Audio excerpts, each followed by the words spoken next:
let's see. I need to bring Lawrence to a new place, if I may. Oh, wow. Is it Mars? Okay. No. I'm slightly scared. Lawrence, my distinguished colleague to my left, has a let me say party line position of the scientific, many in the scientific community, that the manned program is largely just a waste of money. That you take that same money, and for every chunk of money that you spent putting a human being wherever you were going to put them, you can send 100 unmanned probes. 1,000. To go 1,000. It's probably somewhere between 100 and 1,000. Yeah, it's Factor about 10, we're astronomers, it's fine. Okay.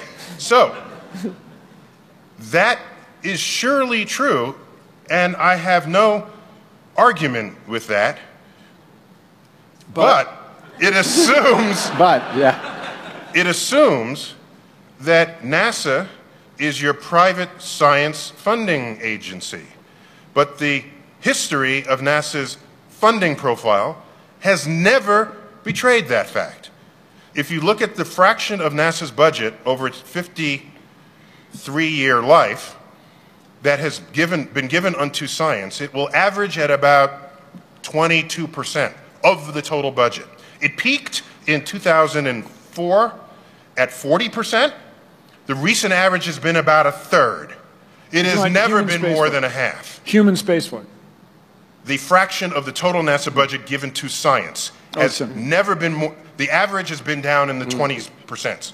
So what that says is NASA was never budgetarily driven by science motives. NASA, from its inception. Oh, we don't know. We don't want to talk about conception here. NASA, from its inception, as Sir William, to my right, duly noted, was driven by Cold War politics. Let's be honest with ourselves about this. The very speech that we all remember and resonates in our cranium, President Kennedy saying, "We will put a man on the moon and return him safely to Earth."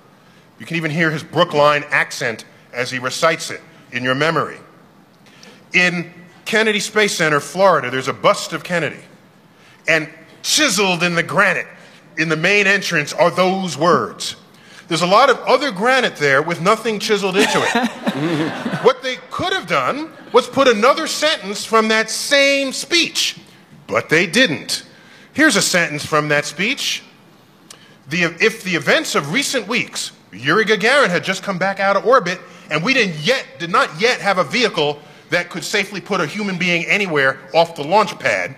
He said, if the events of recent weeks are any indication of the impact of this adventure of the minds of men, then we need to show the world the path of freedom over the path of tyranny. That was the battle cry against communism. That was the war driver. That's what dislodged the $100 billion from the American coffers to send us to the moon. Let us be honest with ourselves about that. The budget for NASA has always been historically driven by geopolitical forces. Given that fact, if you want to have the argument that it shouldn't be a geopolitical force, that's fine. But you cannot cry foul because it's not science.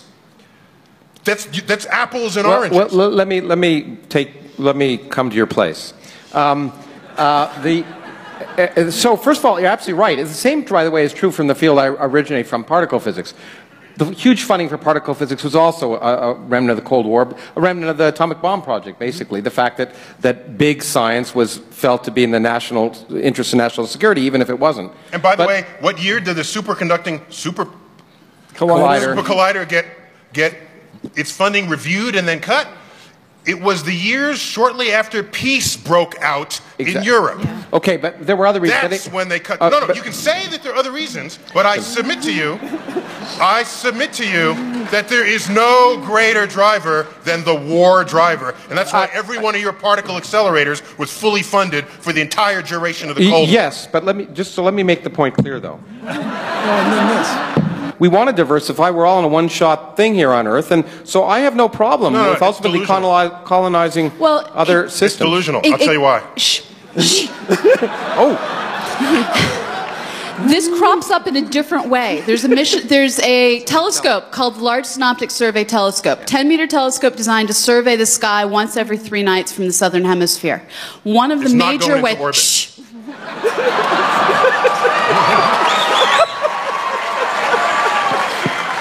One of the major justifications for its funding is it could find that killer asteroid and give us years, and I know this because I narrated the NSF video they're showing.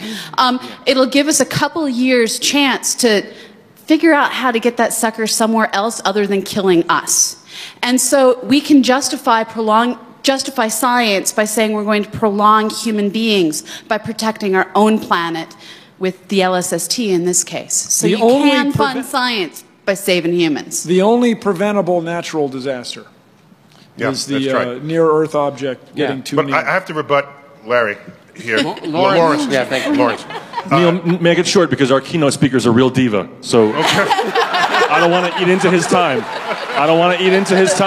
Because you know what he's like. So real short. Here we go. It's real short. I'm guessing, Lawrence.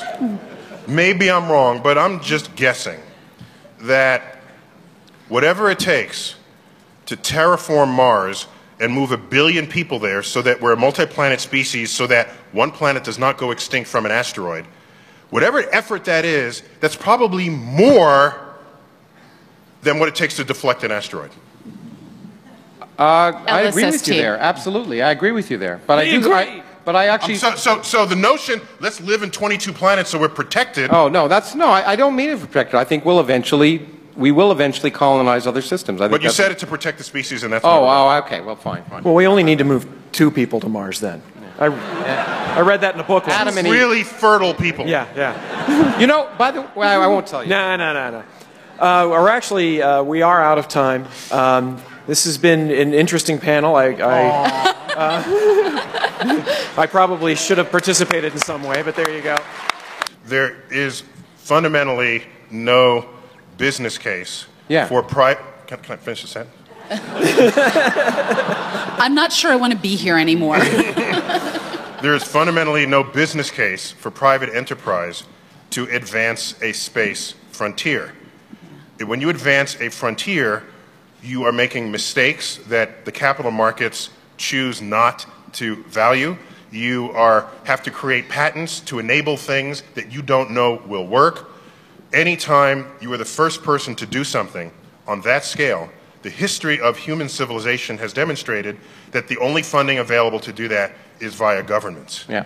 And so what then happens is the patents get issued, the government figures out how to do it, they make it sort of routine, but they're inefficient because it's the government. Then you cede it to private enterprise. Can you give us an example? Sure. The Dutch East India Trading Company. They were not the agency that found America from Europe. That was Columbus, funded by Queen Isabella. There was Magellan, also funded by Spain.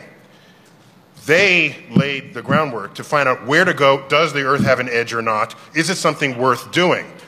Then behind them, the Dutch East India Trading Company came to conduct business in a way safer than could have possibly have been economically justified had they been the first to do it. You look at the railroads that crossed the United States. Newt Gingrich mentioned that as entrepreneurs leading the way, but he neglected the fact that Lewis and Clark got there first on a major funded expedition under the Jefferson administration.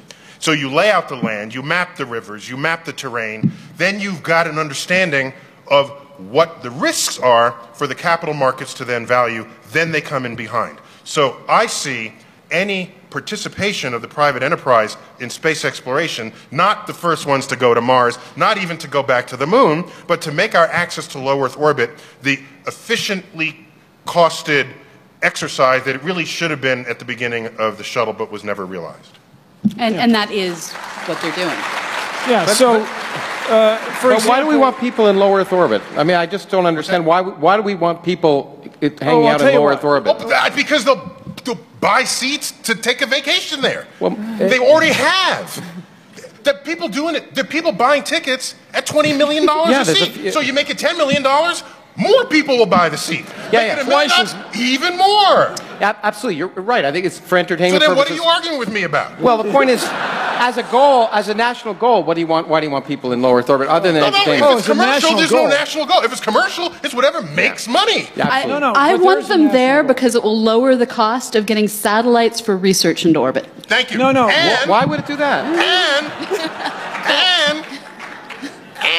and Is there more? if NASA needs to go back to the space station, they don't have to launch one of their own rockets. They hitch a ride on Elon Musk's But hopefully rocket. we can get rid of the space station so they won't have to go there. Whatever they will need, whatever is the need in low Earth orbit, NASA should not be the truck driver to make that happen. I agree with you completely. No, so As I always do. so how do you, the analogy is Antarctica for me. Like you maintain a scientific presence in Antarctica. You have people there. They think deep thoughts.